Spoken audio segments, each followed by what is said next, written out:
Hello' friends, আজি আমি discuss কৰিম যোনসকল মহিলাসকলে লাভ কৰে অৰুণোদয় আঁচনি আৰু এইবাৰ কি লাভ কৰিব।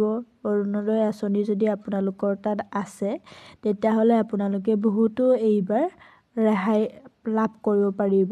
হিমন্ত বিশ্ব শৰ্মা ছাৰে আজি বহুতো কথা কৈছে, আপোনালোকে এবাৰ শুনি চাব পাৰে, মই আপোনাক ভিডিঅ'টো দি দিম। আৰু আমি আজি ডিছকাছ কৰিম হিমন্ত বিশ্ব শৰ্মা ছাৰে কি ক'লে, এইখিনি আমি আজি চাম। যদি ভিডিঅ'টো ভাল লাগে লাইক কৰিব, কমেণ্ট কৰিব আৰু ছাবস্ক্ৰাইব কৰিবলৈ নাপাহৰিব।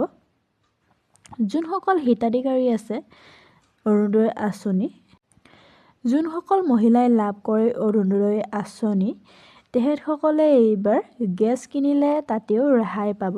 কিমানকৈ ৰেহাই পাব এইবোৰো কৈছে হিমন্ত বিশ্ব শৰ্মা ছাৰে।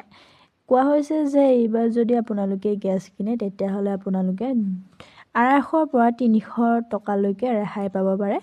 এনে আপোনাৰ গেছৰ মূল্য যদি 950 টকা, আপোনালোকে 250 বা 300 টকা ৰেহাই লাভ কৰিবলৈ পাৰিব। বাকীখিনিহে আপোনালোকে পে' কৰিবলৈ লাগিব, এয়া কৈছে। আৰু কিছুমান কোৱা হৈছে, আপোনালোকে শুনি ল'ব পাৰিব। মই আপোনালোকক ভিডিঅ'টো দি দিছোঁ, যদি আপোনালোকে ভিডিঅ'টো চাই ল'বচোন।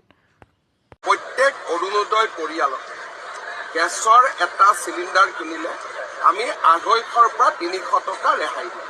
তাৰ কাৰণে আজিকালি উজ্জ্বলা গেছত 550 টকাত এটা গেছ পায়।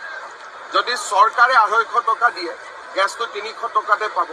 আৰু অৰুণোদয় পৰিয়াল আৰু উজ্জ্বলা পৰিয়াল প্ৰায় একে, কিন্তু কোনোবাই যদি